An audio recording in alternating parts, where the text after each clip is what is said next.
got a strange going on out here. Something just killed my dog. Something killed your dog? My dog went flying through the air over the trees. I don't know how it did it.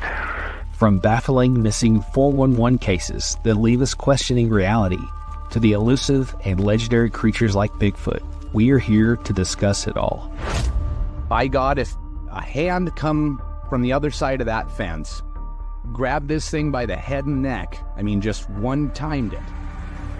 1 o'clock in the morning, I'm awakened by lights. Bright lights. I'm talking about, Josh, the lights were so bright, it looked like daytime, so I thought it was the morning. There's just something going around, attacking our sheep. And my grandma used to talk about this guy, Quetzal, that means, Bigfoot in our language, so. If you have ever found yourself captivated by the unexplained or intrigued by the mysterious, you are in the right place. Welcome to Mysteries Unknown.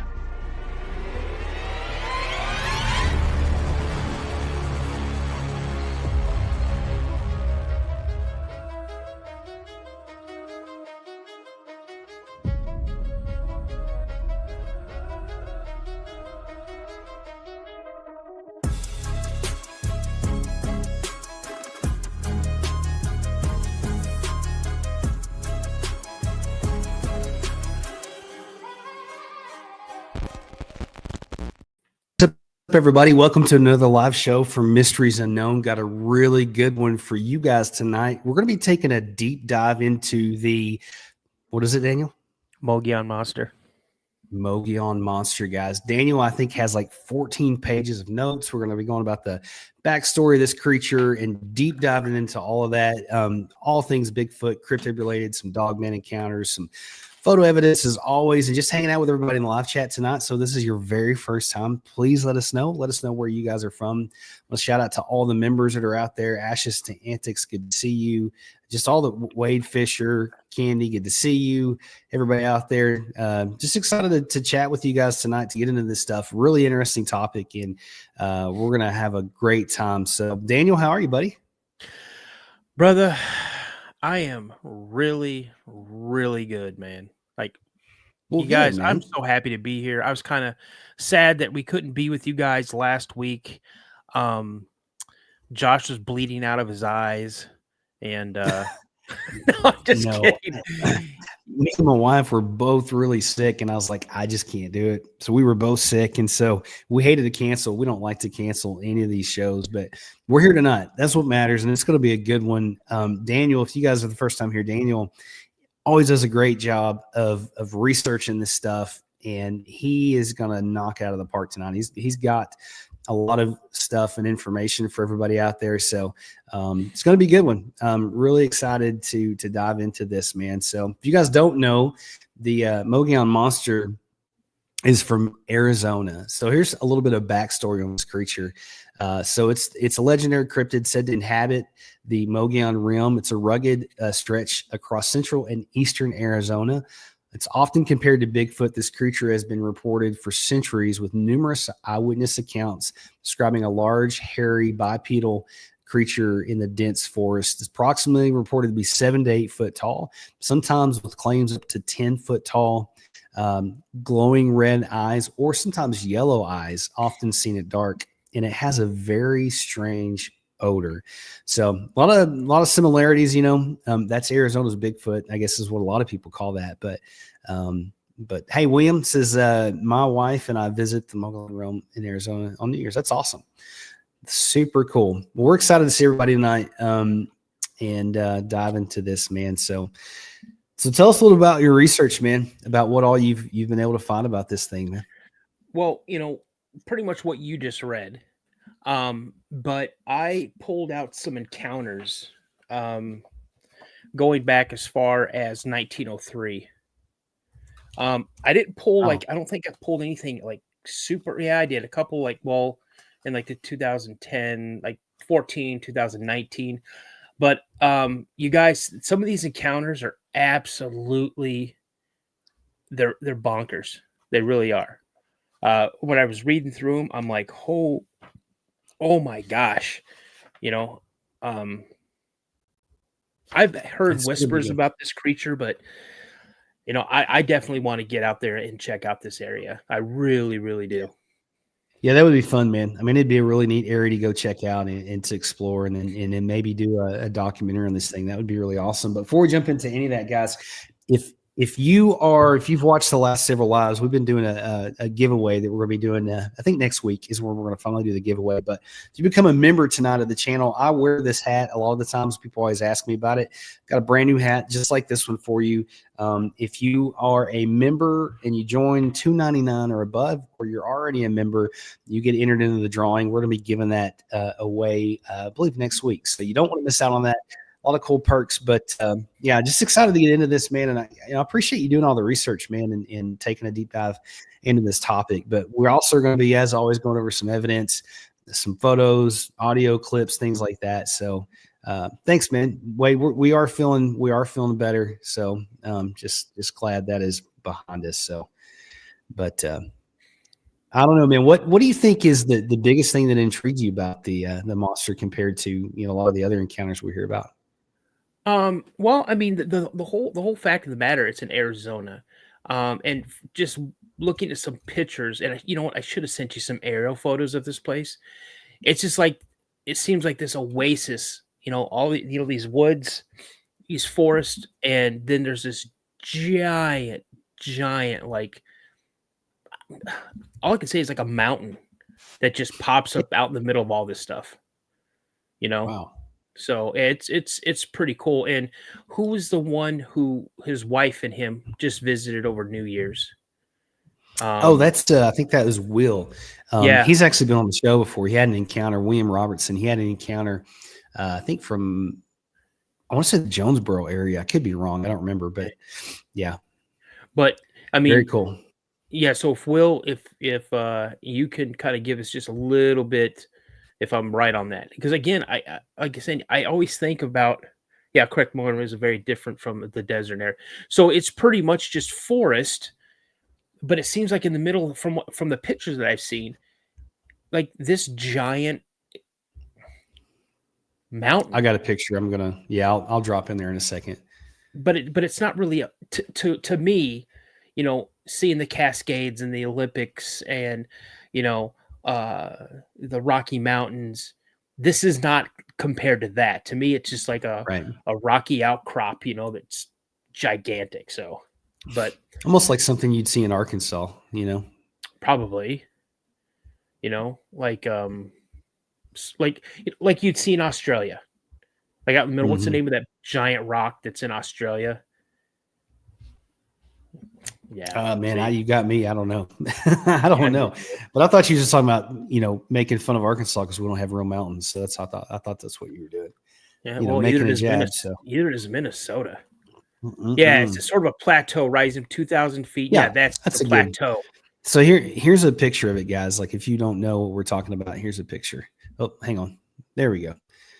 So yeah, how amazing is that? That's pretty cool. Really rural looking area, man. That is really cool. I would love to go out there and go camping, man. That would be awesome. Rock. That's what I was thinking about, Ayers Rock. So yeah. Well, all right. Bo says he's been there. Bo's been there. That's super cool. Nice. That's awesome. Nice. Yeah, see, Nicole's right. Only has bluffs. Me too. That's a fact. We only have bluffs. That's great. Listen, it's better than nothing. If you go along the North Shore, you've got all that area where you got the Split Rock Lighthouse and Gooseberry Falls. You have all that area over there, but still, it's nothing like So right, it is what it is. Yeah, Curtis says it. They said it. That looks squatchy. That's probably the best comment yet. I love that. Curtis definitely does. It'd be the perfect spot for this creature to go hang out. So, man, let's get into it. I know everybody's ready to hear about it, but I'm ready, man. So this one here, you guys, this is the 1903 Arizona Republic encounter, a terrifying early report of the Mogollon Monster. One of the earliest documented encounters with what many believers to be the Mogollon Monster appeared in the July 10th, 1903 edition of the Arizona Republic newspaper. The article detailed the shocking experience a man named I.W. Stevens, who claimed to have come face to face with a terrifying hair-covered beast along the Grand Canyon's eastern rim. I don't know why they call it the Grand Canyon. I mean, is that connected? I don't know.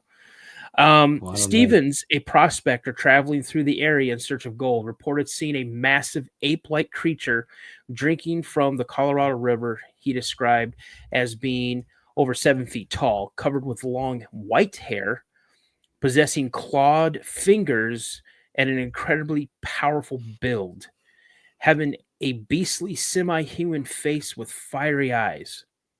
Unlike modern reports of Bigfoot-like creature, Stevens noted that this beast had claws instead of fingernails, giving it a more monstrous appearance.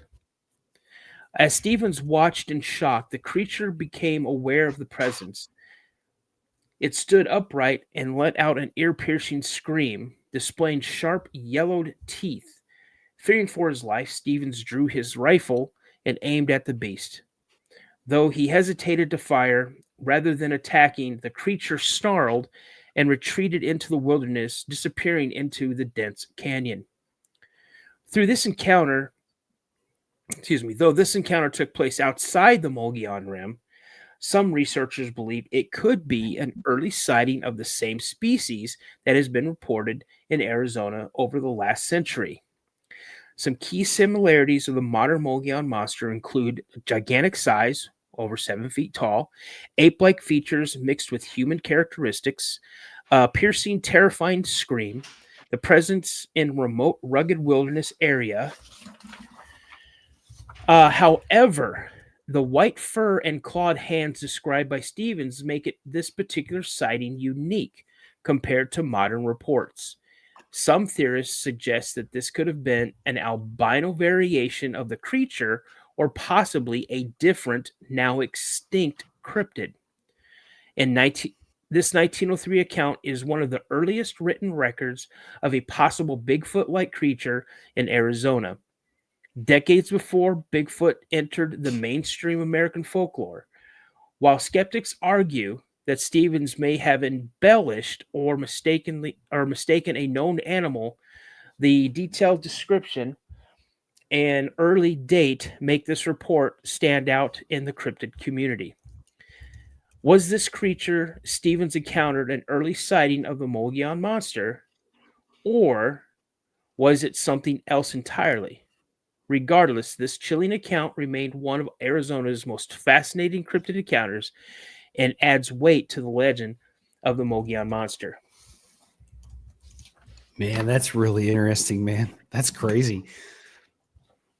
That's wild. You imagine seeing something like that with those attributes, man. I just No, that one's pretty scary, man. I guess that's the thing with this creature, from what I've heard and a little bit of research I've done, man, is it's pretty aggressive. And that's one of the things that sets it apart. And then those, attributes with that. But Ashes to Antics, thanks for the gift and the membership. That is really awesome. I appreciate everybody out there. Taff, thanks for the compliment. You guys are all awesome. So let's see here. The whole area, the Rim Ranger District, and I guess that's probably where that sighting happened, is 506,840 acres. But the whole corridor spans, I think it says 11 million acres. Good night. Right. So it's massive. That is huge. That's really big. Wade, look what, did you see that? That's terrible, Wade. Look what Thomas said. I wake up next to her every morning. Oh, that's awful. That's terrible. Messed up. That's so funny. That's crazy. Well, listen, that would not be something to run into. Here's a picture that popped up that I was able to find, and most people have seen this picture, I think, but I think it popped up online around 2019. I want to say somewhere in that area. This is supposedly a photo of the creature. So, and I think the backstory is it was supposedly carrying like a deer off, and there was some kind of security camera or something that caught it. So pretty interesting, guys. Check this out. What do y'all think? What do you think, Daniel? Crazy. Well, I mean, it definitely looks like it may be carrying something underneath its left arm. That's what it looks like to me. But I mean, again, I could be mistaken. Yeah, it's pretty wild still, though. I mean, that's pretty crazy. So, what is the earliest report that came in on this thing? Do you know? That one, 1903. They believe that to be. They believe that to be the oldest recorded report of this creature. So that's pretty wild, man. I wonder how many sightings there's been total of this thing. I didn't put the numbers in, but I'm sure it's a lot more than what I pulled up. It's a lot. I mean, when I'm looking here, man, there's a lot. Like, I mean, looks like there's a case from 2023. So I mean, and then 2024, there's another one. So I mean, there's been quite a few been reported. So really interesting, man. Yeah, that's pretty wild for sure. That's pretty wild, guys. What do you think, in your opinion? Let us know in the comment. What do you think about this creature? If it's intriguing to you, and do you think it just stays around that area? What makes it different? I know that it's got a reddish tint, the eyes, the claws that you described, and then just the aggressiveness. But man, it kind of goes back to, it's probably so daggum hot, man. That's why this thing's so aggressive. I joke about that down south, man, and the boogers down here, man, they're mean because of the humidity, but man, that thing's got to be burning up out there in Arizona like that. Well, it's adaptable. That's probably the best way to put it, that it's adaptable. So, well, man, let's get into the next one. I'm ready. Now, you guys, this one is this one's kind of crazy. This one is Boy Scout encounters with the Mogollon Monster from the 40s through the 60s. Throughout the mid-20th century, Boy Scouts camping in the Mogollon Rim region of Arizona reported multiple encounters with a massive hairy creature lurking in the wilderness. These encounters occur from the 40s to the 60s because some of the most well-documented early reports became some of the most well-documented early reports of the Mogollon Monster. 1940s, the Frightened Troop. One of the earliest known Boy Scout encounters took place in the late 40s near Payson, Arizona. A troop led by a seasoned scoutmaster was camping deep in the Mogollon Rim when they were awoken in the middle of the night by strange noises outside their tents. The boys and their leaders heard heavy footsteps circling their campsite, as well as deep guttural breathing. The troops' campfires, which had been dying down, slowly flared up as if disturbed by movement. One scout reported seeing a pair of glowing red eyes watching them from the darkness. The entity let out a low, menacing growl, causing several of the younger scouts to panic. After several minutes, the heavy footsteps retreated into the forest, leaving the campers shaken. The next morning, the troop discovered massive footprints around their camp, far too large to belong to a human. The scoutmaster, though skeptical, advised the boys to pack up and leave early. In 1953, the Riverside Cabin incident happened. A Boy Scout leader named James Matthews took a small group of scouts on a week-long trip near the East Verde River. On their third night, they set up camp near an abandoned ranger's cabin, unaware that they were about to have a terrifying experience. Around midnight, two scouts who had gone to relieve themselves came running back to the camp, pale and terrified. They claimed to have seen a massive dark figure crouching near the cabin, watching them. Moments later, something began to pound on the cabin walls, shaking the old structure. The entire troop heard a loud, inhuman scream, followed by tree branches snapping. The scout leader grabbed his rifle, but by the time he stepped outside, the creature had vanished.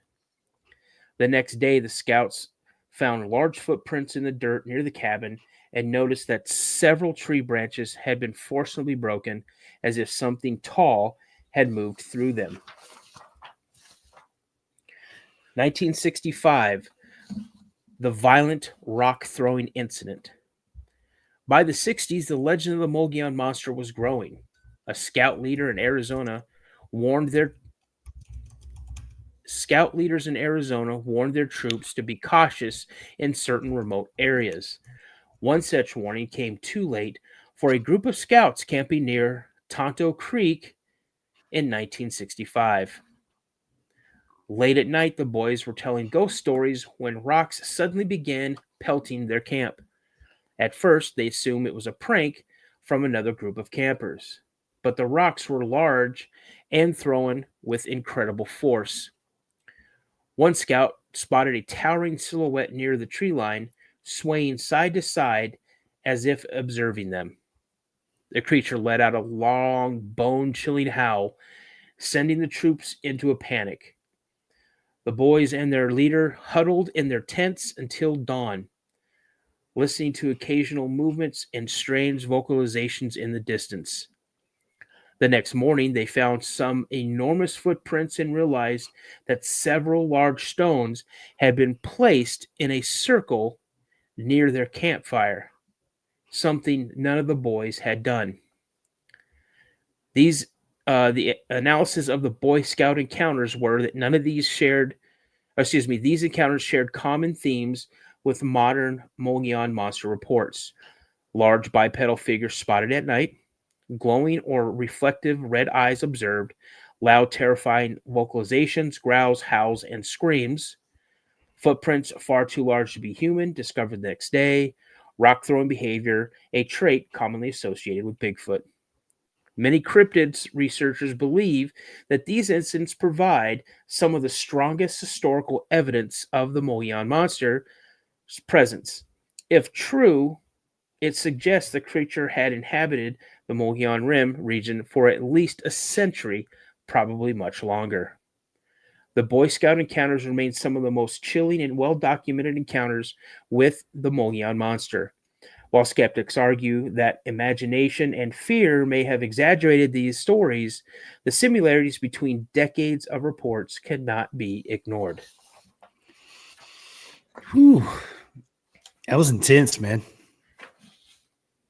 Yeah. Pretty intense, man. You know that impacted those kids, man. I mean, it affects the way they look at the woods, and I don't know, man. That's so weird. It's just the aggressiveness of those encounters. But Curtis has got a good question, man. He wants to know if there it goes. If any of these encounters are close to reservations. It's a good question. I do not know because I'm not familiar with that area at all. Let me look. But I wouldn't doubt it. I wouldn't either. Let me look. We'll find out.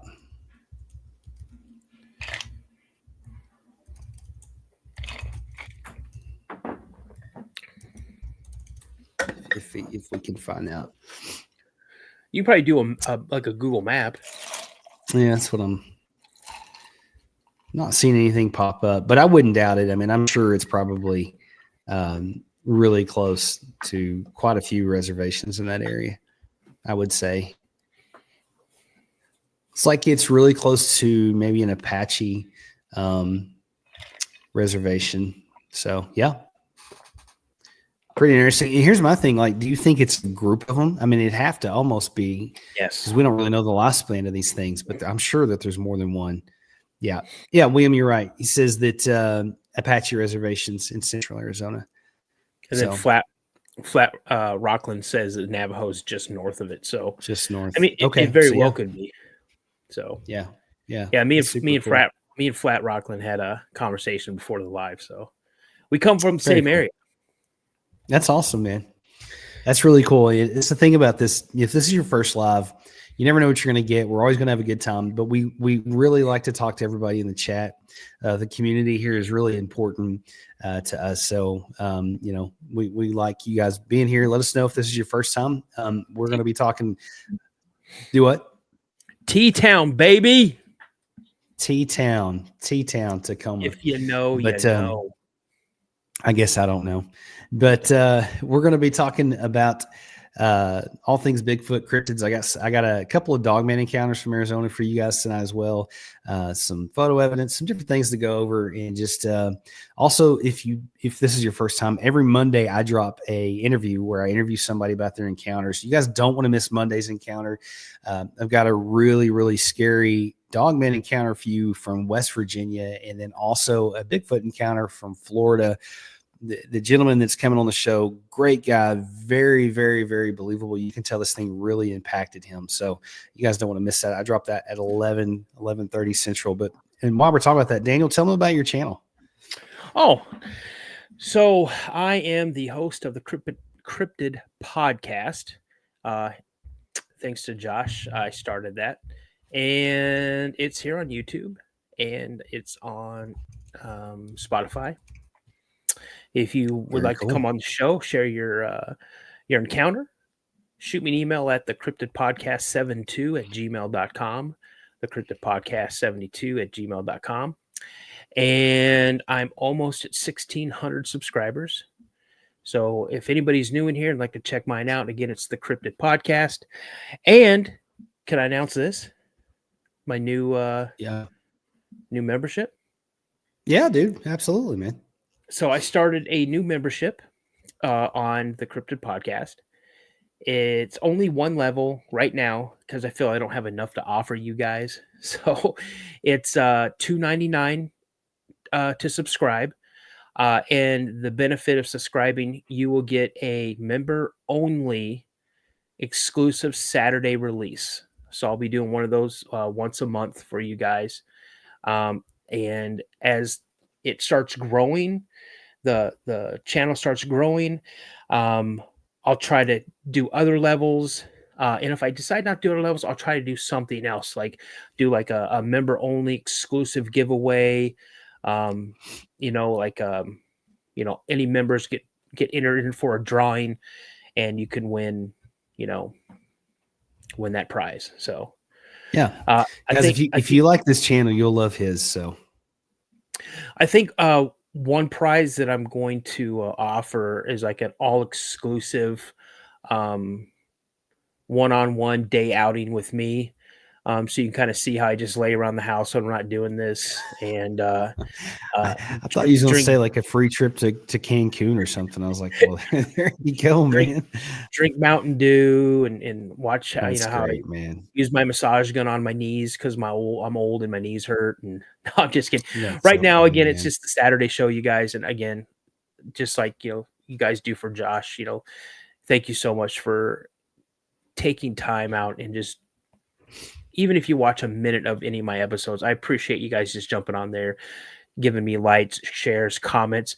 I read every comment, you guys. I really do. If I don't reply, I'm always either giving a thumbs up or a heart or both. So, yeah. But again, listen, he won't say it because he don't like to brag, but he's a great guy. He's become a brother to me, an amazing guy. These lives wouldn't happen without Daniel. So guys, go check him out, show him some love. If you love this channel, I promise you, you're going to love his. So great guy. Aaron says too cold on the rim this weekend for squashing. I wonder what temp it is there right now. Well, you look, elevation is 2,000 feet, so yeah. I would want to say maybe that has something to play into the temperature. Yeah. And yeah. I mean, Arizona, don't get me wrong. Arizona gets snow, but in the Mogollon Rim, isn't it like the southeastern part? Man. Or is it the northeastern part? I'm not sure. Let's see. William? We're going to have to look it up. Let's see. Aaron, Temp's going to be in the low 20s tomorrow night. Wow. Along the Mogollon I had no Rim. idea. Wow. That's cold. That's with really snow. cold. No, you know With what? Y'all snow. can keep that snow, man. We just got dumped on Oh, here in man. Minnesota. Nope. No, Hate it. no, thank you. No, thanks. No, thanks. So it looks like it is, it's kind of central Arizona. Okay. So, yeah.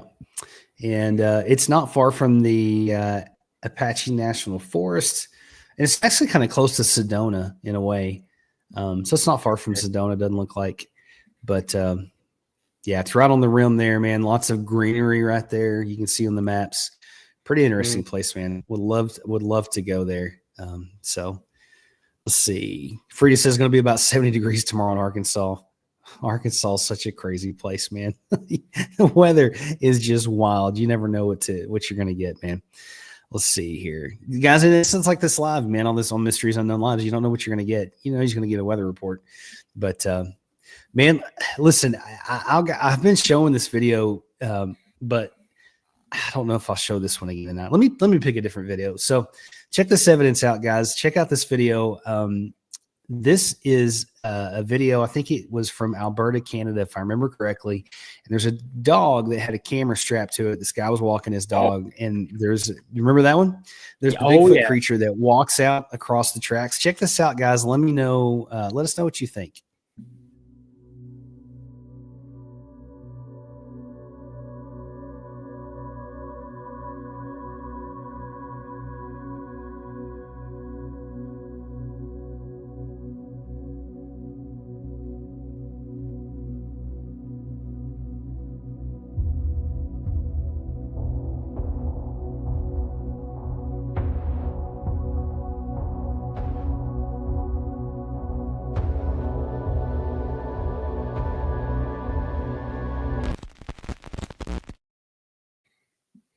So Ash has brought up a good point, and I think you brought this up last time. Yep. The dog was really calm. I don't know of any dog that would act that calm. I mean, seeing something like that, I don't know. I just don't know. But no, there was no reaction to the dog. Dog acted like you didn't even see it. So not at all. And that's what I love about our chat is that we're going to show you guys something, and we want your guys' honest opinion, because we are the last two people that are going to jump right up and say, this is this or that is that. You know, that's not how our MO is. So no, and we're not like, you know, I'm always up for giving somebody latitude to have their opinion, you know, even if I don't agree with it. But that's what we love about this community is everybody getting on here, and everybody, if this is your first time here, we keep a very respectful chat going. You know, we don't put up with stuff. Sometimes we miss things. So, you know, don't be that guy to get in the chat and say something stupid, because we don't put up with it here. We want people to have a safe community. It's what our channels are built on, so they can, you know, get on here and share these encounters. The Amazing Jimmy says, pretty sure that was a dude in a coat. It could have been, I don't know, but and again, it had legs. I mean, just the way it was. But and go back real quick to what Josh just said. If anybody gets on here and starts getting crazy, I will smoke you so quick. I'm telling you, you will not be on this channel ever again. You can ask anybody. I've done it like twice already. So yeah, we don't put up with that. The thing of it is like, and I don't mean to cut you off. I just want to, and I know you'll back me up on this, like, especially with your channel too, but it's really important that people have a safe place to talk about this stuff, man. And there's no room for, like, we're going to have a good time and we'll laugh, and, you know, you never know what we're going to talk about, but I can promise you that it's, you know, we're not going to hound anybody. We're not going to put up with off color stuff and things like that. So, Supermod Daniel Ashes says, that's your new nickname. Nice. I love it. So if Bo Ballard, he mentioned, if you guys want to know how dogs react when they come in contact with something like this, you guys go to my channel, the Cryptid Podcast, and it's episode number 3. It's called Midnight Runner.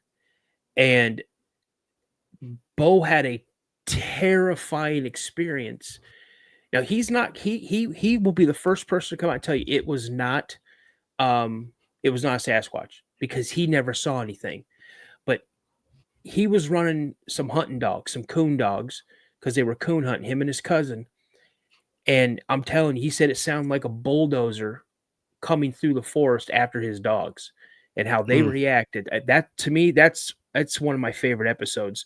So give that a listen to or watch or whatever, and you'll see how his dogs reacted. And if anybody knows Yeah. anything about coon hunting, these dogs, No, they're on once it. they tree something or they're on the scent of something, they're Yeah. not stopping until the job is done. And these dogs, Yeah. check out that episode. It's called Yep. Midnight Yep. Runner. Yeah, guys, check it out. Janet says dogs know what they're around before anybody else does, and that's so true. I'm a dog lover, and I cannot stand the stories. I mean, we talk about them. I just have a hard time listening to the stories where dogs get hurt with this stuff, man, and these encounters. And do you remember the one? It was on, man, I can't remember when it was. It's been several years ago. They did a documentary about it on Tony Merkel's channel about the dog, the coon dog, man. This guy's coon dog that got killed by a dog, man. Do you remember that episode? Yep. Yeah. That kind of stuff really bothers you. But I agree with everybody that the dog just didn't react the right way. Now, you want to see a video where the dog reacts, guys. Listen to this. This is something that Steamboat sent Daniel. It's been all over the place. Really, really great evidence. But we'll get back into the stories here in just a second. But I want you guys to watch this video. Look, there's a fence. It's about 8 foot tall. Behind there, you can see this Bigfoot creature. But listen to the dog. This is what gets me about this video. Check this out, guys.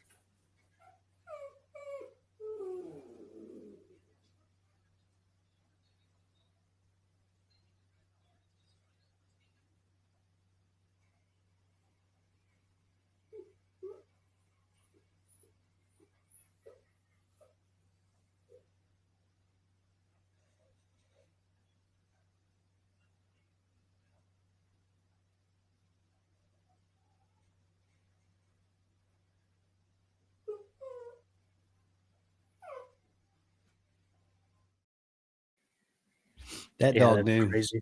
I mean, that dog knew that something was out there, man. That's some pretty wild stuff. But man, let's get into another story. I'm anxious to hear what else you got, man. Sure.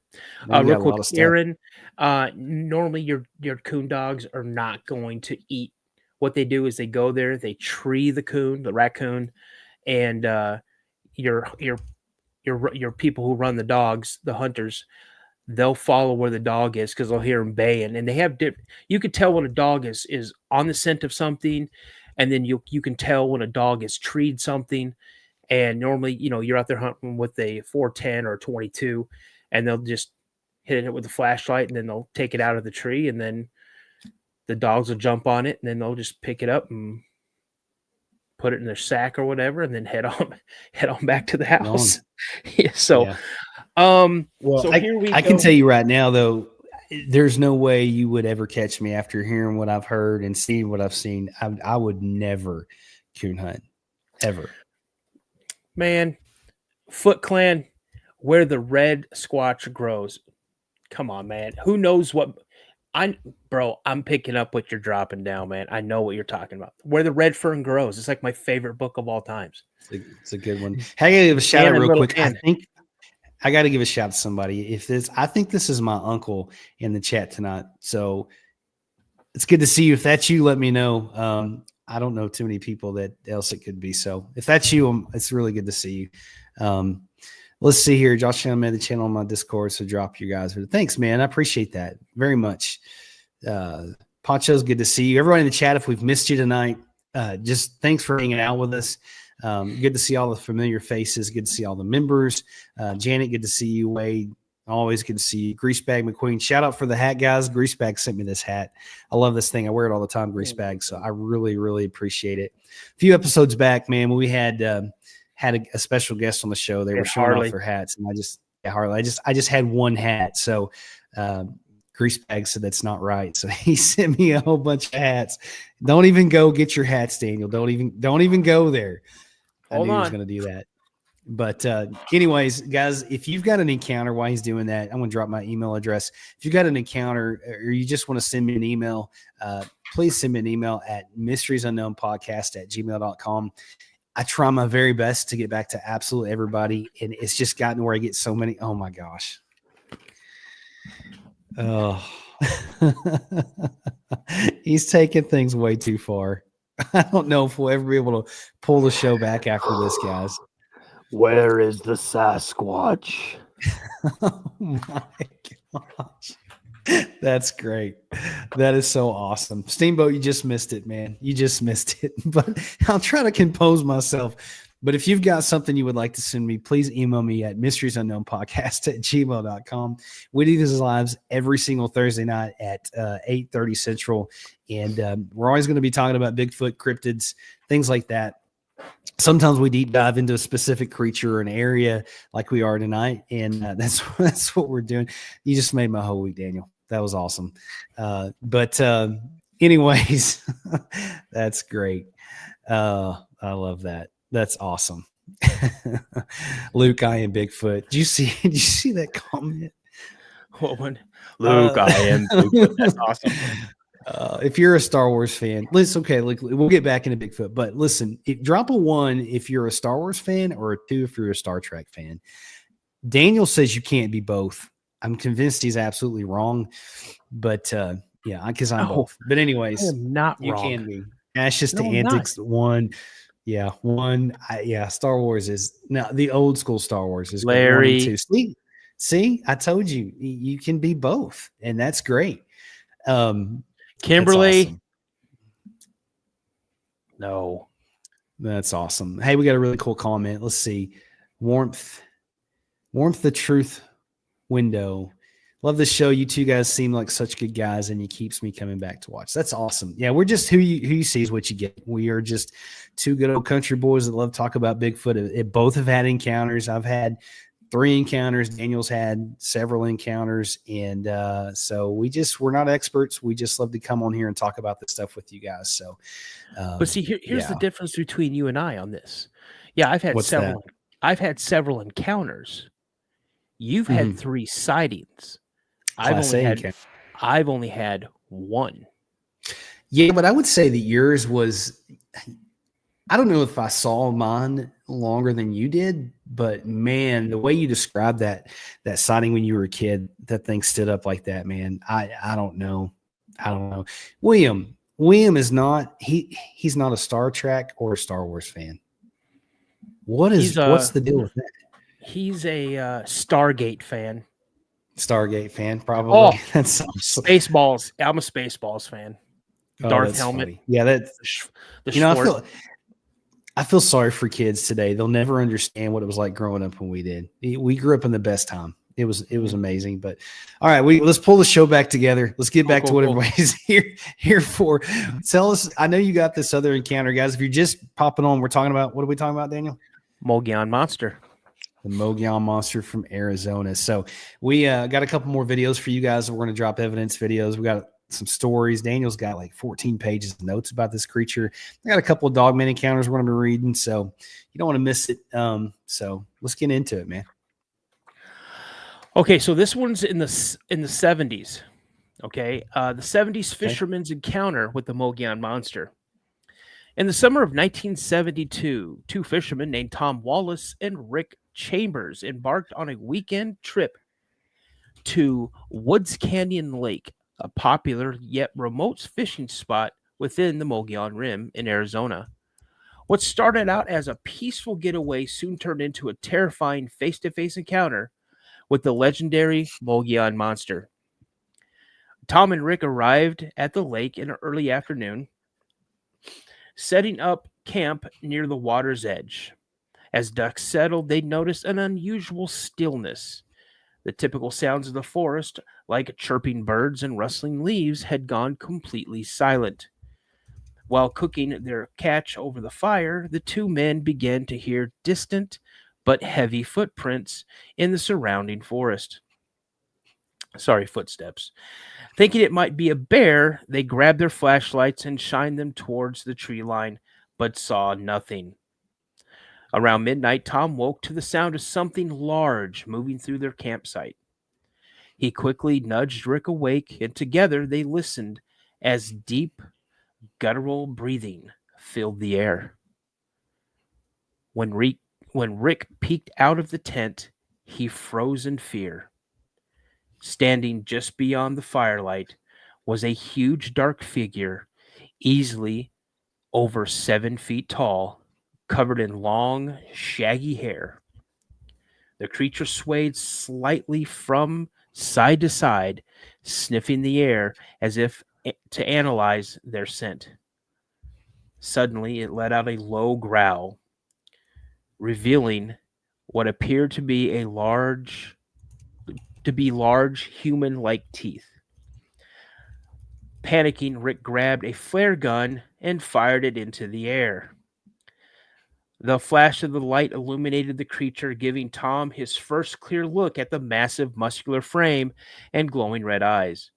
As soon as the flare went up, the creature let out a horrifying scream and bolted into the woods, moving shockingly fast despite its size.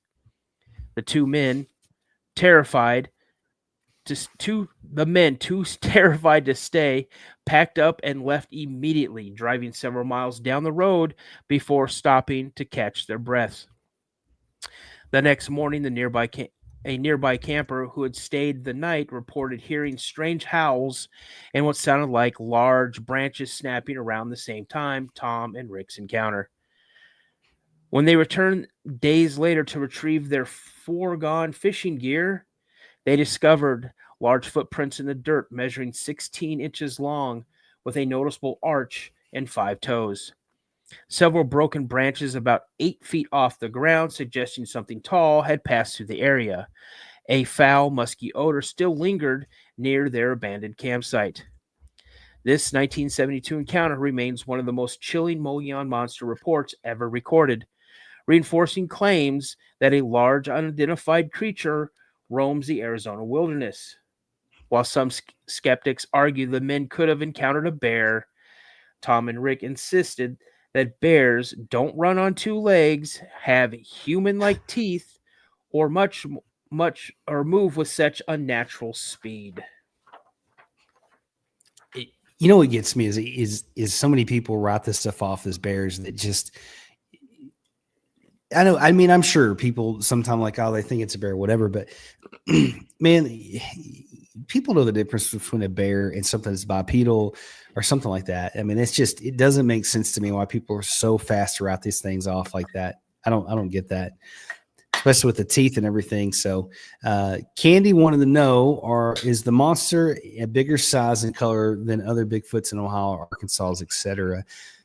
I'd say that they're primarily like a reddish color, but I mean they're just, I would refer to them as Arizona's Bigfoot. I mean they're just like another type of Bigfoot, maybe, I don't know, but here's what gets me, man, and this is a question I would love to know what you think, Daniel.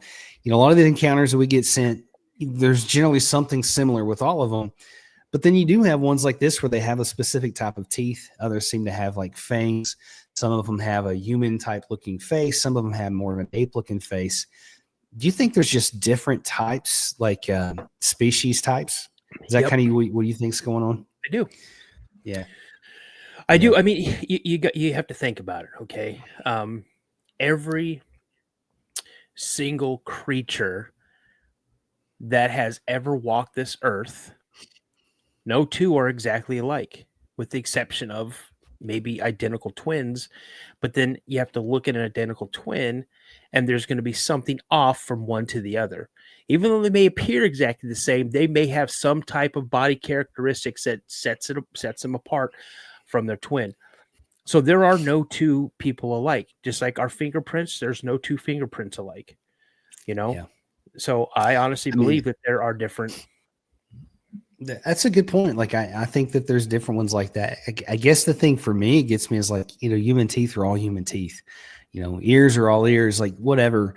It seems like they just have a lot of different features, but really similar. That's kind of why I think I'm to the point where like some of these creatures are just, they're flesh and blood creatures. And some of these are way more than that. I think you maybe have a mix of both. Who knows? I mean, we're not ever going to know. I mean, we can take these guesses and stuff, but it's interesting to me, man, really, really is. And I think that's probably one of the creepiest encounters I've heard in a really long time, man. I mean, that's pretty wild. It's It's really, really wild. Oh, Kimberly has made a point. She goes, humans look different. Why not them too? Kimberly, they Yeah. do look different because the one that I saw looked absolutely different than from one that one of my guests described. One of my guests described one looking very similar to the one that you saw in the movie Harry and the Hendersons.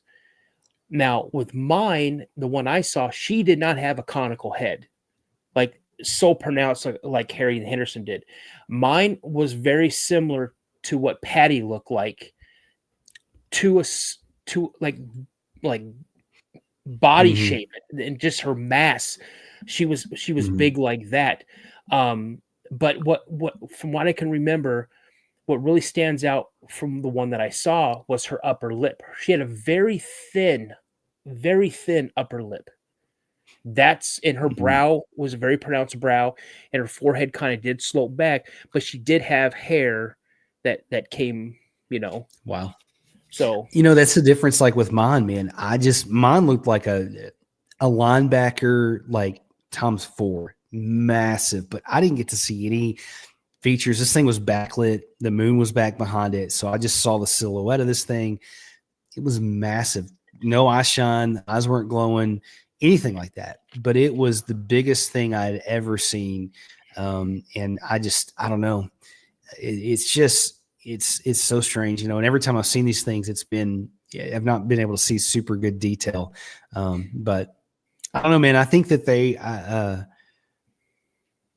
I don't know. I just think that they're different. Like Daryl Denton, he really started to shape the way I think about these things after talking to him so many times. He's like, because he's seen so many of these things all over the U.S. and they're all different. There's just different types of these creatures, and I think some of these things are definitely more than flesh and blood. I think some of these things are Nephilim, an offshoot of the Nephilim. I think some of these things are, maybe demonic, but then maybe some of these things are just flesh and blood creatures that have not been,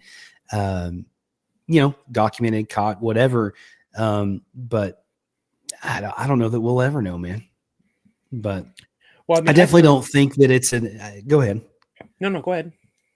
I just say I definitely don't think it's an evolution thing. I personally don't believe in evolution. I think it's not anything like that. I mean, I think that it's, you look at we were talking about this the other day, the what do they call them? Lion killer? Was it lion killers? Yeah, the bongo apes. The bongo. Or, I mean, you look at them. They're 6 feet tall, like 210. But Yeah, they're like chimpanzees.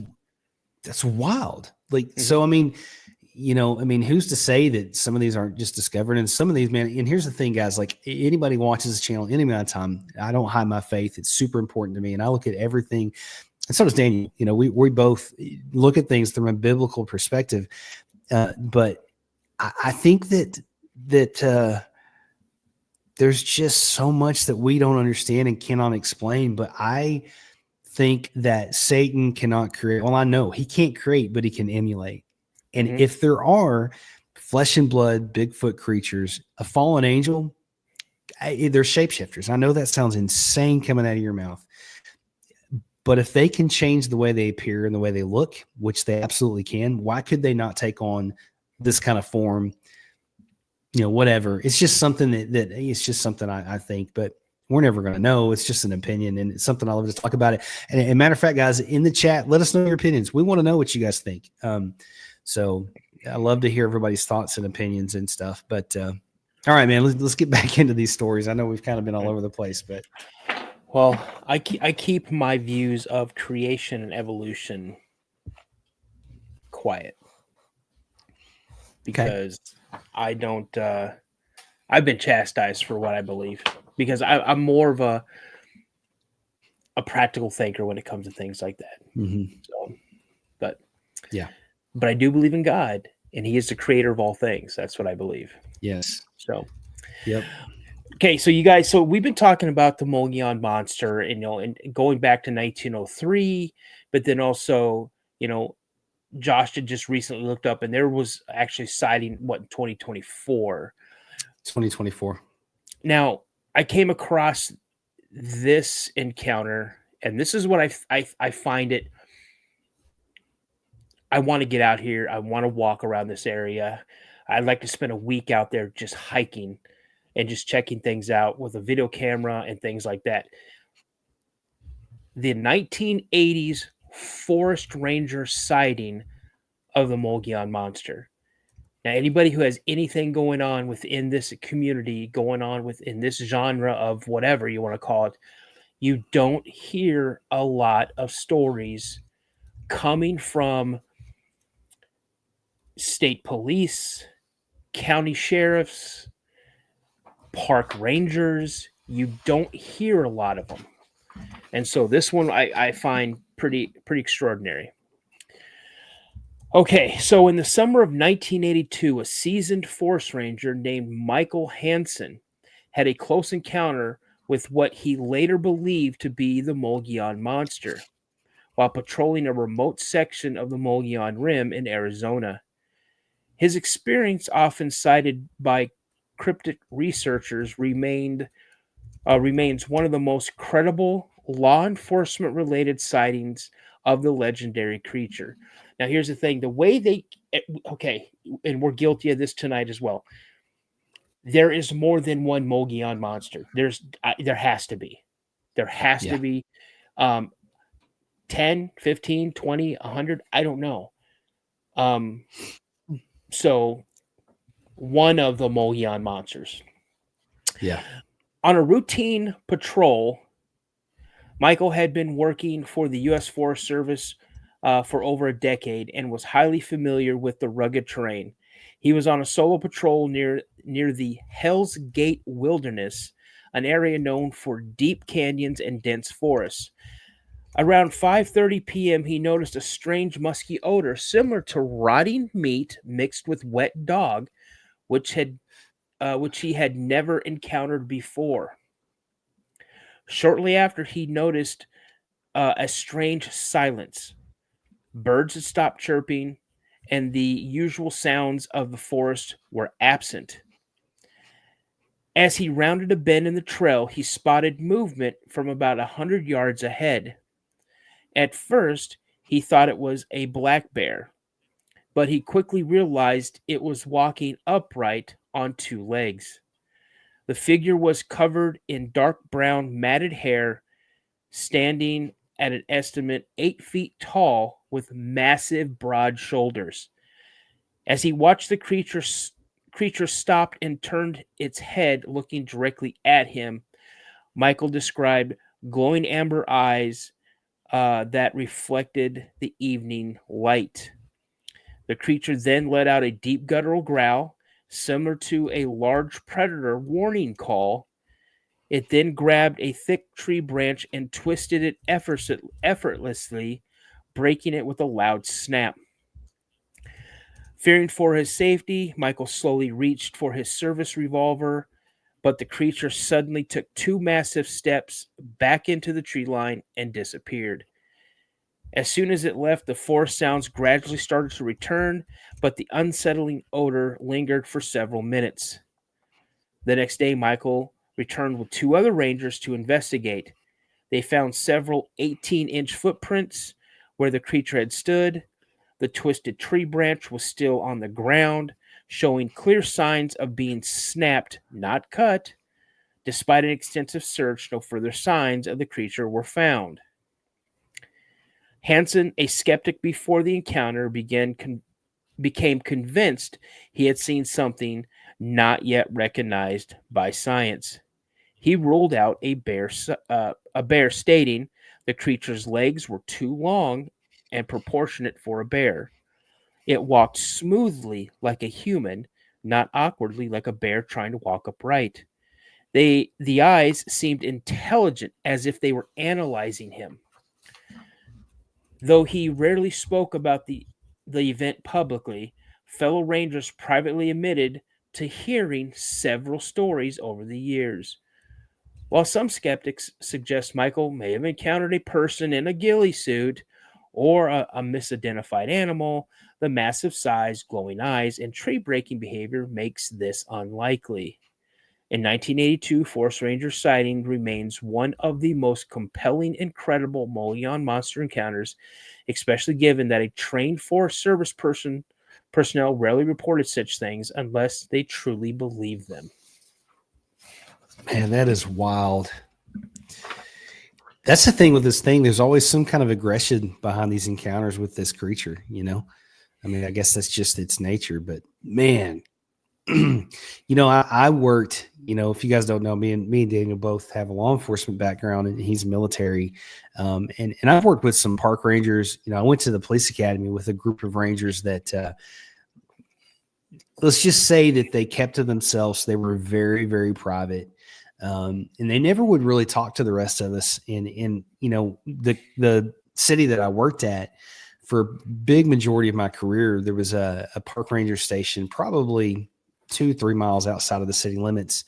And a lot of weird stuff happened up there, man, but you never heard about it. Like, it's one of those things that you just didn't hear about it. They kept all that stuff to themselves, but you know, those guys, I mean, have seen some wild stuff. You know, they have. Oh, for sure. For sure. You know, I mean, you want to go down a rabbit hole, man. Start looking in the national parks. And we talk about it all the time on this channel. Like, I mean, people go missing every day, and it's really strange that the way that they handle those missing people and all the stuff, it's just a weird thing. But I don't know. Joe, it's good to see you, buddy. Really good to see you in the chat. Thanks for everybody hanging out so far tonight. Daniel, you make sure to say thanks to Daniel. He's done a lot of work, you know, getting all these stories together for you guys and just researching this stuff. So I hope you guys are enjoying the show tonight. Let us know in the comments if you're enjoying the show. Like the video, share it, tell everybody about it. Stranger than Bigfoot. I would love to hear about your encounters. You can always email me at mysteriesunknownpodcast@gmail.com, or you can email Daniel as well, man. Throw your email out there, buddy. The Cryptid Podcast 72 at gmail.com. The Cryptid Podcast 72 at gmail.com. Yeah. Joe, that's right, man. It's a shame they can't talk about it. I can imagine that they definitely have some campfire stories, man. They've seen some crazy, crazy stuff. But and why he's hydrating over there, I got a dogman encounter for you guys from Navajo County, Arizona.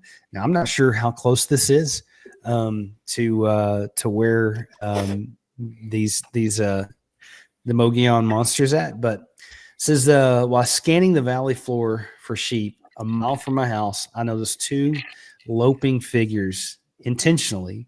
I thought these figures were coyotes or stray dogs. But as the 2 figures neared the old sunken vehicle, I realized these things were about the size of a vehicle, nearly 8 foot long. No animal could be that big on the res. I watched the 2 figures until they disappeared into the woods across the valley. It was starting to get dark, but the moon was bright enough, so I walked without a light. As I walked down the mountain, I heard something yelling. It was like a howl or a yell. I started to hurry. Then when I got to my house, I locked the door and spent the night listening to the strangest sounds. That dude is way braver than I was, but it was sitting July the 2nd, 2015. That's where that story came from. Navajo County. And if anybody knows where that's at, if that's anywhere close to these other sightings, let us know in the chat. But I have no intent. There's no way. So let me ask you a question. I know you're like me, man. Like we're trained to run towards danger and all that stuff, but see a Bigfoot, it's one thing to try to, stick around or whatever. But you saw a dog, man. Would you go into the woods like that? What would you do? Who am I with? With me. What would you do? If me and you were out there and we're filming our documentary on the Mogollon Monster, and we see a dog, man, and it takes off across the field, what would you do, man? We're armed. Am I holding the camera as well? Mm-mm. I'm not. I got the camera. No. Well, you got a GoPro. Sure, you got a camera. And I'm taking off. I'm taking off after it. If I see it running away from me, and now I'm not going to be like trying to get on its tail, but I'm going to try to maybe flank it so I get a kind of a side angle of it. And then as soon as it stops, then I'm going to be like a little chihuahua that's a little ankle biter. When the big dog turns around to bite it, he runs off yelping. That's what I'm going to do. Yeah. And Maggie says, Bigfoot investigate, dog man. Bye. Oh, man. Only go with who you can outrun. That's a great comment. Well, here's the thing. Here's the thing. If we're both strapped, someone's going to get a toe pop, and then it doesn't matter. I could weigh 400 pounds. I'm still going to outrun that person. I got a Don't bad worry about knee, so it's like, Oh yeah, you're I got a definitely bad done knee. before me. I am toast. Hey, man, listen, an old friend of mine just popped in the chat. Hardgrave Miracles. Good to see you, buddy. It's always good to see you, James. Welcome to the chat. So James is a great guy. I'm glad to see him here. Let's see here. Janet, that's perfect. Run. Hey, That's was great. that your uncle that popped on earlier? Was that confirmed? I think so. He never answered, so he'll text me later and tell me. Great guy. I'm blessed with some good family. I've got another family member in the chat, and I don't know if she's still here, but let me know if you're still here. But Frida, yeah, Frida's awesome. She's here all the time, and it's good to see everybody. It's good to see all the familiar faces and everybody hanging out with us tonight. So Danny's here. Good to see you. Yeah, he said it was him. Okay, so yeah, that was my uncle. So. Nice. Free's got a great channel too. You guys go check her out. She does a lot of good stuff with the word, and just a good person to follow. Hey, Danny, where in West Virginia are you from? Because I mean, we got Curtis that's in here from West Virginia. I lived in West Virginia for a little while. My family, my mom's side of family is from West Virginia, or as she liked to, when she was around, when she was alive, she used to say, "I'm from West by God, Virginia." Virginia, man, listen, Virginia. Speaking of Virginia, guys, like I've got a great episode for you guys Monday, man. Scary dogman encounter. Guy came on the show. He's still in the military. Great guy. But when he was in college, I think like in 1991, he was going through West Virginia and had a dogman come out from nowhere and run onto the interstate and charge their car. Pretty crazy story. We'll get into that on Monday. So I dropped that episode Monday about 11 or 11:30 Central Time. So you don't want to miss it. But listen, this is another video that Daniel talking about chasing after stuff. So Daniel sent me this video. Do you remember the back history on this thing with this thing looking in the window? Do you remember the backstory on this? I don't. I just saw it and I'm like, what? Wow. So this Bigfoot creature, man, somebody catches this thing looking in the window. Look at its eyes, the way its eyes are. There's a couple of really wonky things going on in the background office, the camera movement or what. But check this out. And this is pre-AI. So this is the stuff that's going to become, in my opinion, more and more valuable because the way things are now, I mean, it's hard to know what's real and what's not. But check this out, guys. Let me know what you think.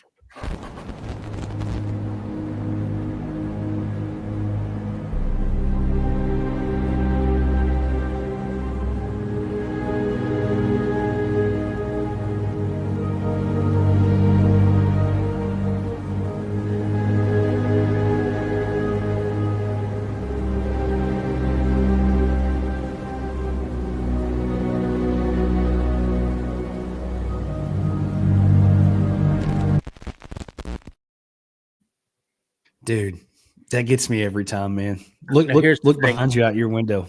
Did you not see me looking? You know what? No, I'm going to give you this finger because I can't give you the other one. Listen, oh, man. I gave you the ring finger. I didn't give you the monkey finger. That's good. That's good. But here's the thing, and I'm going to be honest with you, 100% honest with you. If I saw something like that looking through my window, I think one, I'd be doing what that person was doing but you know what I would do? I would try to talk to it. Like I'm like, hey, what are you doing? I see you out there. You don't need to run, but I see you out there, I think I would pull a Martin Groves and just rebuke it in Jesus' name, man. That's what I'd have to do. I wouldn't want to talk to him like, no, see ya. I don't know. I don't know, man. But then what I would try to do is I would like face the TV to the window so they could watch TV. But then I would set up like a video camera, like a nanny cam. And then boom, I've got irrefutable evidence. Like legit. I'm like, you guys watch. Yeah. There it is. Yeah. That's crazy. Do you remember the gentleman that came on the show and he was from Michigan?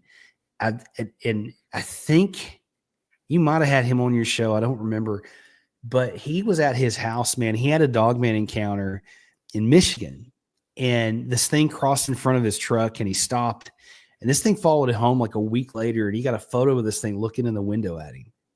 Do you remember that episode? Mm-mm. dude, it's probably been 4 months ago. I don't remember what episode it was, but wow, man. I just, something about that. I refuse to leave a window open with no blinds or anything. So no thanks. I'm not worried. Nope. No, Come I on, know man. you're not. Janet says, "Did you see?" She's like, "I'd be like, you need prayer." That's one way to do it. That's awesome. Oh, Look that's what great. Nicole said. Put a bowl of popcorn in the windowsill and say, "Hey, turn on the TV." That's great. So That's great. but Well, I'm not. that's- I'm not worried because if something pops up behind me because I can see it. You know. Yeah. What I got right here. Yeah, I know what you got, man. I know what you got. You're always well prepared. You're always well prepared. So, guys, you guys are awesome for hanging out with me and Daniel tonight, and just for supporting this channel and his channel, and just all you guys do is. So, if this is you're just now getting in the chat, we're doing a giveaway, membership giveaway that we'll be doing. I'll be doing a drawing probably next week. So, I'm going to give away a hat just like this one. I normally wear this hat. So really cool Bigfoot hat. And so all you got to do to be entered in to win that is become a member, $2.99 tier or above. So you can do that on the channel. And if you're already a member, don't worry, you're qualified to be in the drawing. So yeah, I just want to throw that out there. And also just, if you've got an encounter, I would love to hear it. Send it to me at mysteriesunknownpodcast@gmail.com. Man, throw out your email, man, in case they want to send you an email too. Yeah, email is the cryptidpodcast72@gmail.com. Again, the cryptidpodcast72@gmail.com. And I can be seen on YouTube and listened to on Spotify. Yeah, that's awesome. I need to do more with my Spotify. I looked the other day and I've got a lot of plays. I quit putting episodes on there like, I don't know, 9 months ago. And so now I'm like, I don't have time to go back and put them all back on there. But anyways, if I decide to do that, guys, I'll let you guys know for you guys that like to listen on that. But man, what do we got next? What other encounter you got pulled up? I know you got more. I've got let's see here. Uno momento. I've got after I read this one, I have two more, and you guys, they just keep getting crazier and crazier. Let's get in. Oh, my sighting was at 4 feet at my tent on the. Yeah, Danny, you need to shoot me an email. Anybody in here's had one that hasn't been on, like Roger. When Roger gets better, I got to get him on because. Yeah. Okay. Yeah. So this is. A lot of people don't like to hear about, oh, they're investigators or they're researchers. I don't have a problem having any researchers or investigators on my channel for the simple reason these are people who have boots on the ground and they're out there and they're doing the work. I consider myself a researcher, but I go through and do this type of research. I'm compiling stories and things like that. So, but this is the 1995 Bigfoot research team encounter. In the summer of 1995, a group of Bigfoot researchers set out on a week-long expedition deep into the Mogollon Rim region of Arizona. The team consisted of 4 men and 1 woman. They had received multiple reports of strange activity in this area, loud howls, tree knocks, and sightings of a large shadowy figure. Determined to find evidence of the Mogollon Monster, they set up a base camp near a secluded stretch of forest and began their investigation.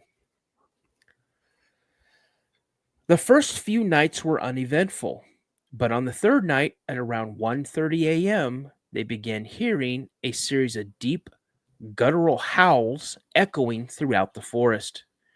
The sounds were unlike any known animal in the region, too deep for a coyote, too loud for a mountain lion, and too drawn out for a bear. Intrigued, the researchers attempted wood knocks, a technique believed to be used by Bigfoot for communication, by striking large sticks against trees. Moments later, they received 3 distinctive knocks in response, coming from a ridge about 100 yards away.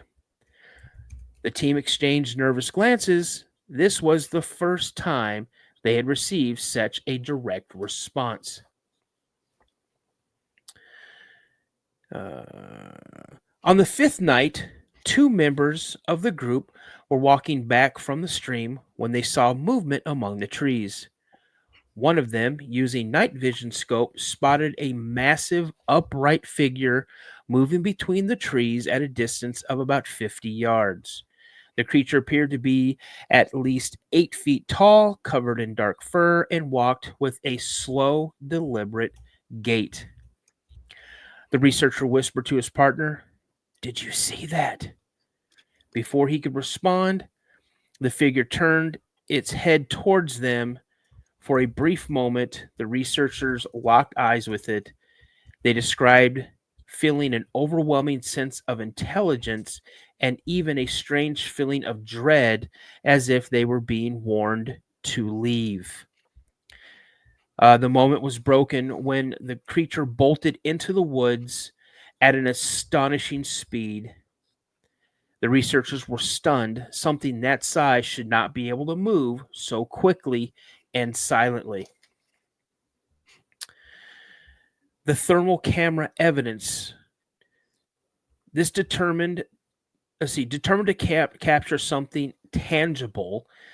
The team set up thermal imaging cameras facing the tree line where the creature had been seen. At about 3 a.m., one of the team members monitoring the screen saw a massive heat signature move in the distance. The shape was distinctly bipedal, much taller than a human, and walked with long strides. Before they could get a clear image, the heat signature vanished behind thick brush, leaving them with blurry but compelling evidence. And I wish I could have found that evidence for you guys. Yeah. On their final night, just as they were about to pack up, they heard a deep guttural growl coming from the darkness beyond their camp. It was so powerful that they could feel the vibration in their chest. They shined flashlights towards the noise but saw nothing. Feeling like they had overstayed their welcome, the team made a decision to leave earlier than planned. Before leaving, they documented several massive footprints, each measuring 16 to 18 inches long, and displayed clear toe impressions. They also found freshly broken tree limbs nearly 10 feet off the ground, as if something had snapped them while passing through. The 1995 research team left the Mogollon Rim convinced that they had encountered something highly intelligent and very elusive. Their thermal footage and audio recordings of the howls and the tree knocks provided them with the most compelling evidence of the Mogollon Monster to date.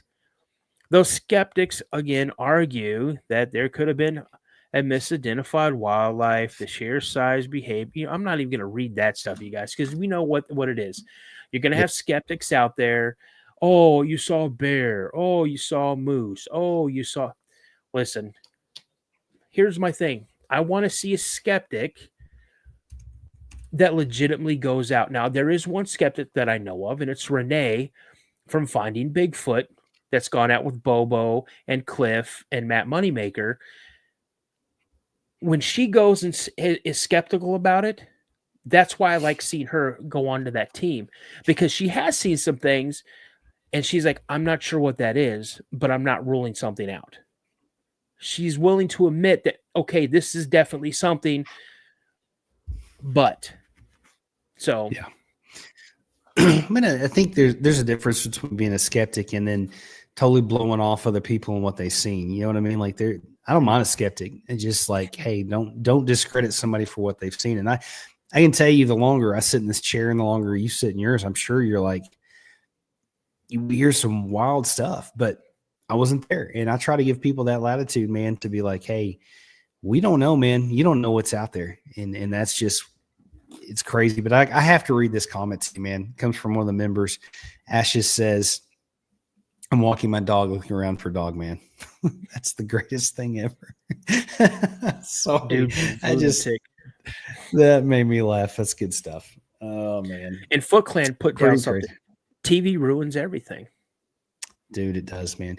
You know, the thing of it is, you know, I was thinking the other day about the time that we're living in with AI, right? All that stuff. And I use AI for work. I mean, I do. And I think most people do. But in this community, you know what I think is going to happen?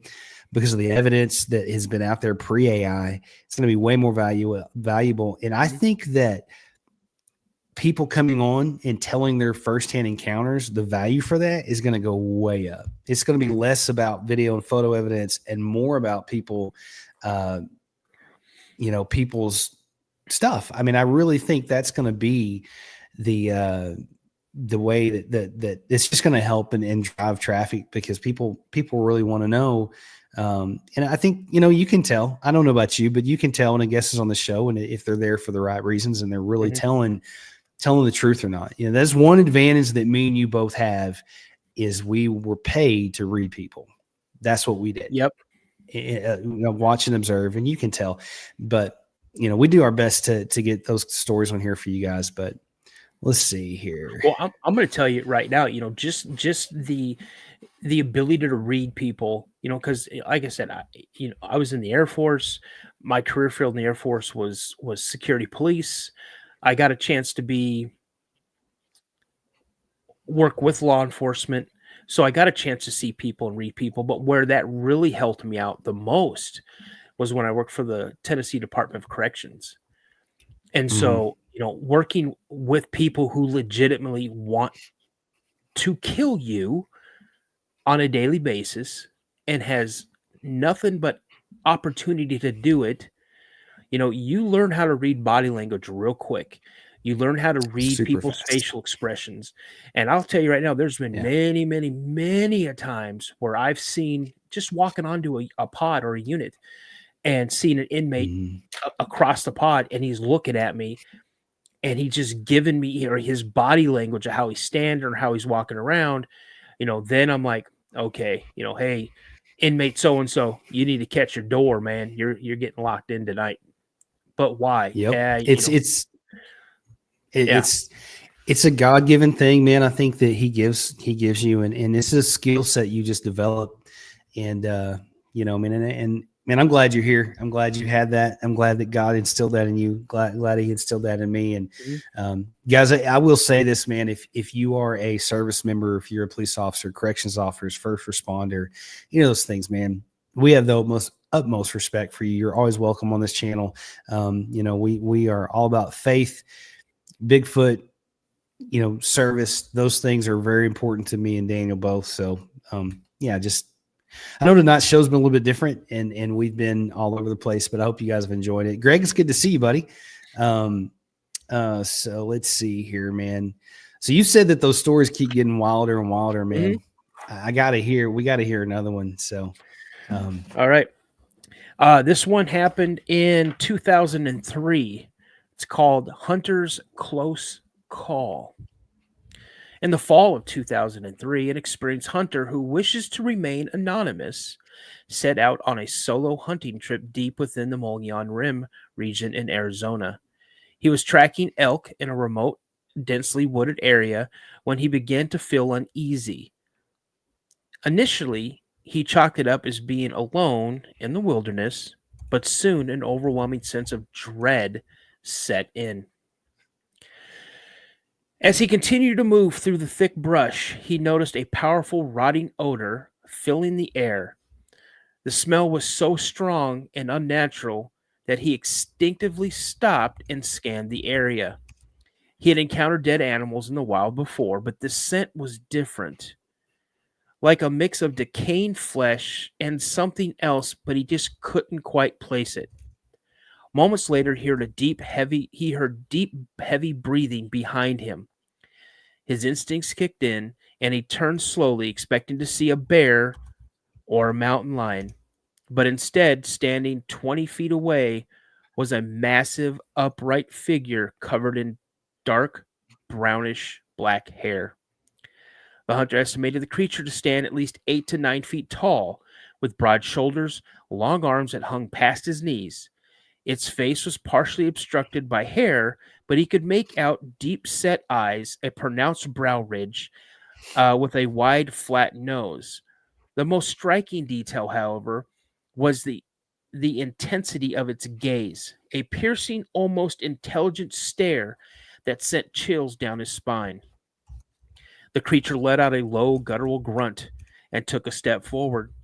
The human, frozen in fear, kept his rifle at the ready, but had no intentions of shooting unless absolutely necessary. He knew that if this thing attacked, he wouldn't have time to react. As he slowly backed away, the creature stood still, watching his every move. Then, in an instant, it turned and darted into the trees at an incredible speed. The hunter remained in place for a moment, stunned of what he had just witnessed. Once he felt safe, he quickly made his way back to his truck. The fear lingered as he drove away and decided against returning to that hunting spot. Days later, curiosity got the best of him and he returned with a friend. They found several large footprints in the area, each measuring 17 inches, at least 17 inches in length, 7 inches wide. They also discovered broken branches at about 8 feet off the ground, as if something enormous had passed through. Though the hunter never encountered the creature again, the experience left a lasting impact.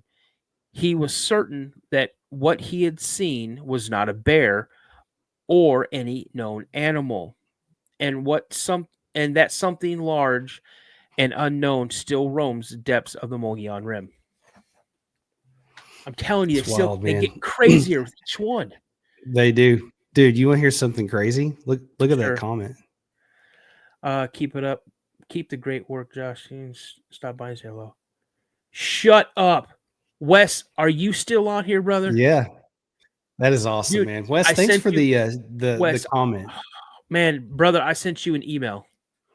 So if you see it, please don't Yeah, I will tell you that's that is awesome to get a comment from the best show out there with this stuff, man. So oh yeah. I listen to your show constantly. So I appreciate you stopping by, man. It's really awesome to see you. And thanks for taking the time out to leave a comment, man. That's really cool. That's really cool. You guys, if you have not heard Wes and his brother's encounter, go to SasquatchChronicles.com and look up episode number 2. Yeah, guys, it's pretty wild. I've missed some shows, but I think I've listened to everything from like episode 1 all the way up into the 800s. So, but yeah, it's funny. It's just so well done, but it's really cool because I remember the first time I found his show, I hadn't even talked about my encounter to anybody except for a family member and my wife, but we were on our way to do a video shoot, and hold on, and my wife. Listen, that's Wes, awesome. No, man, you're great. What you do for the community, it's awesome. It's awesome. Yeah, I truly appreciate you, and yeah, I'm like fanboying right now. He's the best, man. Like he just really is. It gave me the courage to come forward and talk about it. But I remember my wife found his show, and we were on a road trip, like 20 hours, and we listened to Sasquatch Chronicles for like 20 hours the whole trip. Mm-hmm. Some of the hardest parts of my life, man, that show, I would sit and listen to it at night because for me, it let me know I wasn't alone. I wasn't crazy. The encounters that I had, like, there's somebody else out there that understood. So yeah, man, you are very awesome with this community and you've done a lot of good things. So I'm glad you enjoy the show.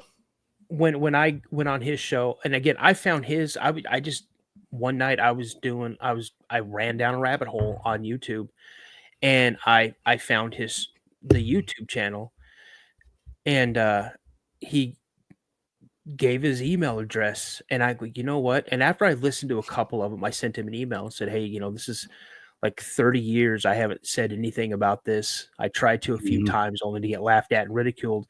And I sent it to him. And it seemed like almost like the next day, if that, he emailed me back and says, "Hey, I'd like to have you come on the show." And yeah, it was him that gave me the courage to really open up about my encounter, and then listening through more of other people's encounters on his show. Again, remember I told you I had that checklist, and I would check through, okay, this happened. I heard this, I smelled this, I've seen this, I've experienced that. And I was like, holy smokes, I've had more encounters than I actually did. But again, I've also said on here, and I will continue to say on here, the two that I had before my sighting and the ones I had after my sighting, I'm not saying that they were Sasquatch because I never saw it, but everything was checking off on my checklist. What else could it be? So yeah, it's cool how it helps you have the courage to come forward and talk about these stuff, man. Because if you wouldn't have done that, never emailed me, I'd have never met you. You never been my the co-host on here, and so it just it's neat how this community can be extremely divided, but also it's very tight knit, and it's really neat. So that's super cool. That's really awesome. And I know it gave me the courage to come forward and talk about mine, man.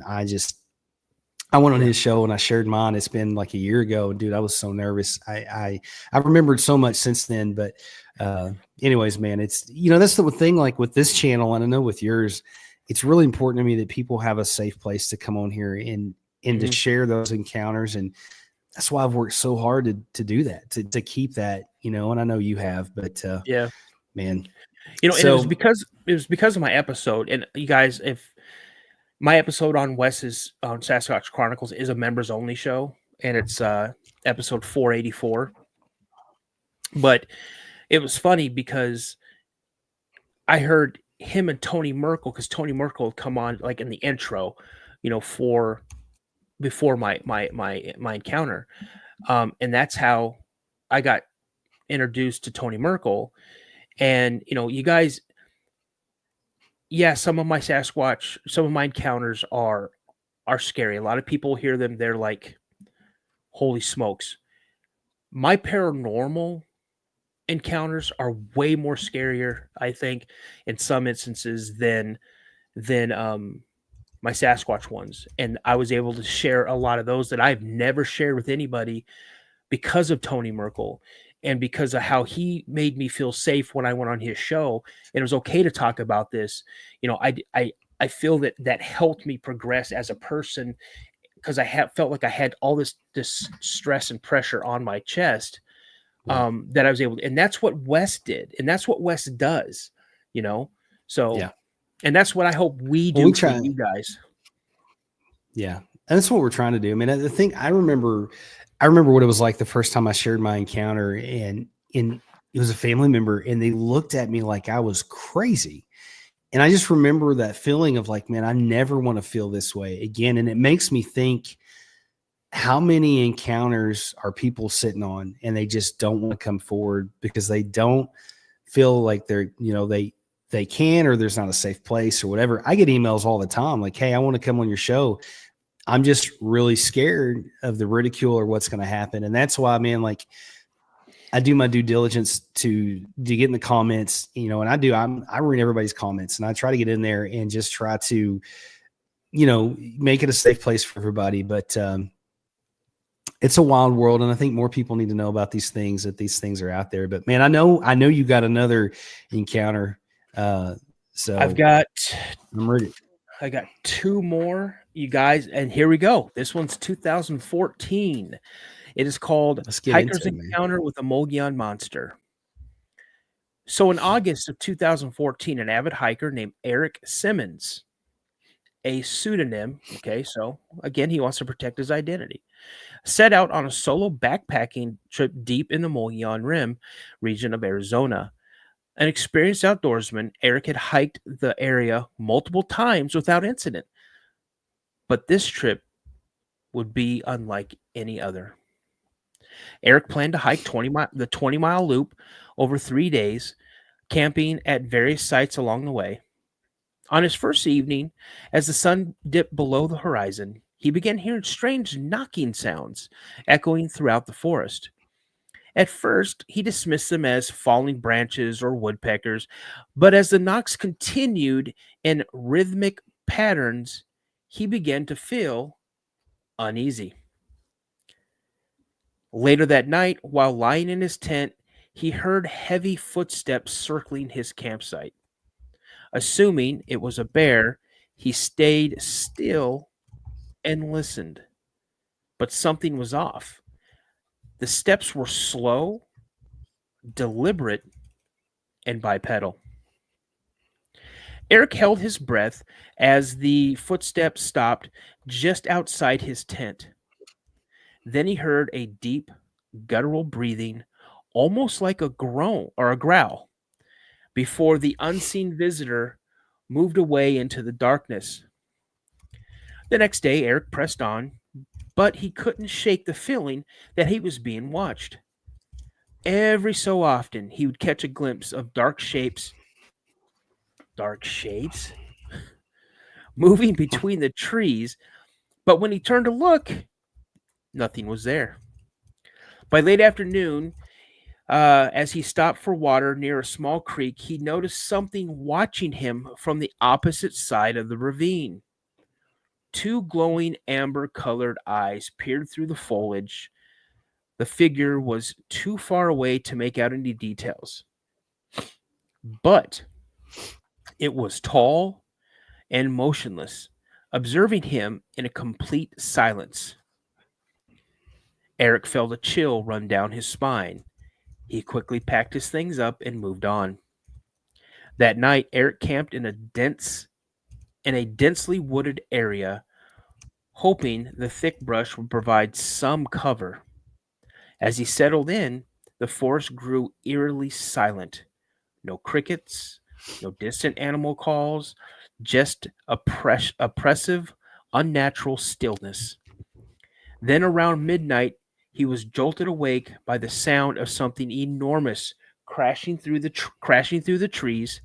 He grabbed his flashlight and unzipped his tent, only to be met with the sight that he would never forget. Standing at the edge of his campsite, 30 feet away, was a massive humanoid figure covered in dark, matted hair. The creature stood at least 9 feet tall, with very broad shoulders, arms that nearly reached his knees, and glowing eyes that reflected the light from his flashlight. The most terrifying detail, however, was its face, a strange mix of human and ape-like features, with a flat nose, deep-set eyes, and an intense, almost curious expression. For what felt like an eternity, the two stared at each other. Then, without warning, the creature let out a low, guttural growl that sent shockwaves through Eric's chest. Panicked, Eric grabbed his knife. Not that it would do much good, and made himself look as large and unafraid as possible. The creature sniffed the air, tilted his head slightly, and then took a step forward. I'm not done yet, you guys, but honestly, I would have wet myself right there, like a scared Same, little. man. I would have too. Fearing an attack, Eric grabbed his bear spray and fired a blast in its direction. The creature immediately let out an angry grunt and retreated into the trees, vanishing into the darkness. For the rest of the night, Eric sat awake, knife in hand, listening at distinctive howls and wood knocks echoing through the forest. At sunrise, Eric wasted no time packing up and heading back to civilization. Before leaving, he discovered huge footprints, each about 18 inches long and 7 inches wide, pressing deep into the dirt near his tent. Once back in town, he shared his crazy story with a few fellow hikers, but most were skeptical. However, a local Bigfoot researcher believed Eric and had he had a genuine encounter with the Mogollon Monster. Eric has never returned to that part of the Mogollon Rim, though he never saw the creature again. The encounter left him convinced that something large, very intelligent, and undiscovered lurks within the Arizona wilderness. Man. Mm. Mm-mm-mm. That is wild. You know, what do you think, man, makes this thing so aggressive? Well, so the ones that we've read so far, the only one that I can really positively say that showed some form of aggression was when it was throwing rocks at the Boy Scouts. The other ones, they just made their presence known. There was no bluff charging or anything like that. So, yeah, I think I mean, more they're sorry, I didn't mean to cut you off, man. Go ahead, bud. I think that, you know, if there is aggression shown, and it's just not with the Mogollon Monster, it's what you have in the Pacific Northwest. It's what you have in West Virginia, Oklahoma, the skunk ape, the boogers throughout the South, up in Ohio, you know, Michigan, wherever. We're encroaching on into their backyard. People, we need to understand it. I mean, as much as we love, I mean, I love going hiking. I'll stay on only the designated path. I'm not gonna get stupid and go off, not because I'm scared of. Well, no, I am. I'm scared of encountering one of these things because of what happened in '92. You know, but the more that we encroach on into their backyard, the more sightings we're going to see, and potentially more aggressive sightings, because we've already pushed them out of probably so many areas that they once inhabited and had no problem hiding from humans. Now we have to be everywhere, you know? Yeah. So I'm sure that's why they're aggressive. That makes sense, man. It makes a lot of sense because I think they're just really, really territorial, you know? So, I mean, I think that in Squatch and Holler, that's a good comment. Like, you're in their living room uninvited. Like, that's a great way to think of it. And so, you know, the smaller things the world gets, the less territory they have. And so, I mean, there's still, I mean, millions of acres untouched. I mean, you know, but it's like one of these things, like, it makes a lot of sense, man. You know, you come across, that's why I really do. I think some of these people are missing 411 or related to this because you're in their territory, man. Like, and you know, could take you out. And we have Steamboat in the chat right now, so we know he's watching. Okay, I've seen video that he has sent me of him just out looking, and he talks to him. And you've heard of a lot of other investigators that talk to him. Hey, just let you know that we're here. You know, we're not being we don't mean to be disrespectful. We don't mean no harm. You know, we're just looking around. We want to see you. We want to make sure we know you're there. You know, that type of stuff. Again, like he says, positive vibes are radiating from you. If you go out there with the intention of being innocent, having a pure heart, having, you know, projecting good positive vibes out in front of you, the chances of you actually seeing one are greater than if you go out with a gun. They know what exactly. They know exactly. You know, if you go out there being a jerk, you're breaking things, you're cutting trees down, you're starting fires, you're throwing trash around. Hello, I would get a little cranky too if I go out in my front yard and there's just a bunch of stuff thrown around in my front yard. True. So that's true. There was an encounter that I was listening to. It's probably been 2 years ago, and I don't even remember where it was at, but there was a lady out hunting with her daughter, and I want to say it was in Ohio, but I can't remember, man. But so they were up in a tree stand. They were deer hunting. She had a rifle with her, and sure enough, man, here comes Bigfoot, man. And the lady said it was a female. But what got her is that she was walking through the woods and she saw the creature before it saw her. The creature stopped, looked at her gun, and put out its hand like, "Hey, stop." You know, the creature did, like the Bigfoot did, because it knew what a gun was. And so she said she pointed the gun, she set it down and put her hands up, and this thing just kind of walked on, but it was smart and intelligent enough to know, you know, what that was. And so, I mean, you know, I think they do know your intent. I think they know But man, you run into the wrong one. It doesn't matter what your intent is. You're going to be a goner, in my opinion. It doesn't matter. You run into the one that's just one of these other ones that I'm not sure what they are. I think you're a goner, or you can be. But anyways, Well, pretty I'm crazy just stuff. I'm going to tell you guys, you are not going to want to miss my release on the 12th, my episode release on the 12th and on the 14th. Those are two of the most amazing encounters that I've ever had anybody tell me. Like legit. So do not miss those two coming up, the 12th and the 14th. You don't want to miss it. You don't want to miss it. This is evidence. We got to go way back, man. This is the one that started it all. I can't get off here tonight without showing this one. You got to show Patty. Everybody's seen Patty, but this thing's been enhanced, and we got to watch this before we jump off here, man. Check this out, guys. That's not Patty. What was you gonna say? Okay. The most recent one that someone like super enhanced using AI to kind of really super clear it up. Not that one. Not that one. This was one that they did a few years back, but no, not. I saw that one the other day. That's crazy stuff. But no, this one's. They took it, up-resed it in 4K and stuff like that. But let's check it out.